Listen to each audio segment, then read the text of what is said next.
La Rochelle est la seule ville française à avoir été sélectionnée pour participer au projet européen Global Goals for Cities.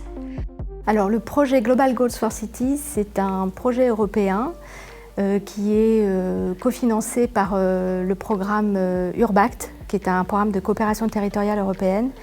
Et donc elle fait partie d'un réseau qui est piloté par Tallinn, qui est la capitale de l'Estonie. Et donc on travaille avec des villes de toute taille à travers toute l'Europe sur ce même projet ambitieux qui est de territorialiser les objectifs de développement durable.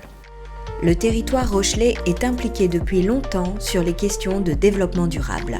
La Rochelle, effectivement, c'est un territoire qui a permis la mise en œuvre de ce genre de dispositif assez rapidement, parce qu'il y a une culture autour de la question de l'environnement, indiscutablement, avec les vélos en libre service, ensuite des vélos électriques, des véhicules électriques, y compris même des petits bateaux électriques au sein du port. Et puis après, vous savez, c'est une image qui se construit.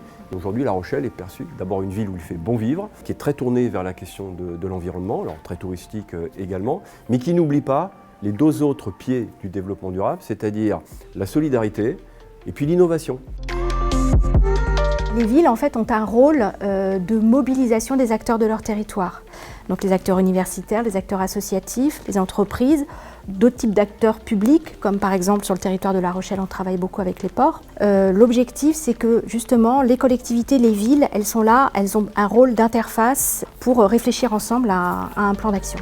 Le 25 novembre 2021, un forum participatif a été organisé au musée maritime de La Rochelle, réunissant des acteurs de la transition pour travailler sur l'appropriation des objectifs de développement durable.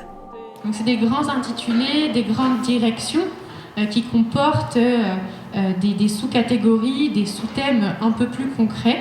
Mon rôle dans ce projet, c'est d'accompagner les 19 partenaires qui viennent de partout en Europe dans la mise en œuvre locale des objectifs de développement durable. On a commencé à travailler ensemble avec tous les partenaires et ce qu'on fait, c'est qu'on commence un processus de planification et d'identification des ODD qui sont pertinents à chaque territoire et ce qu'on appelle la mise en œuvre locale des ODD. Moi je trouve ça très bien de faire un atelier sur les ODD en fait, que je ne connaissais pas forcément avant, parce qu'en fait ce qu'on a fait comme atelier ce soir, on peut l'appliquer en fait un peu à tout type de projet et c'est déjà eu un gros travail qui a été déjà fait pour identifier ces thématiques-là, donc il n'y a plus qu'à mettre dans les cases notre projet, où est-ce qu'il se situe, sur quoi on peut agir et qu'est-ce qu'on peut utiliser d'autres.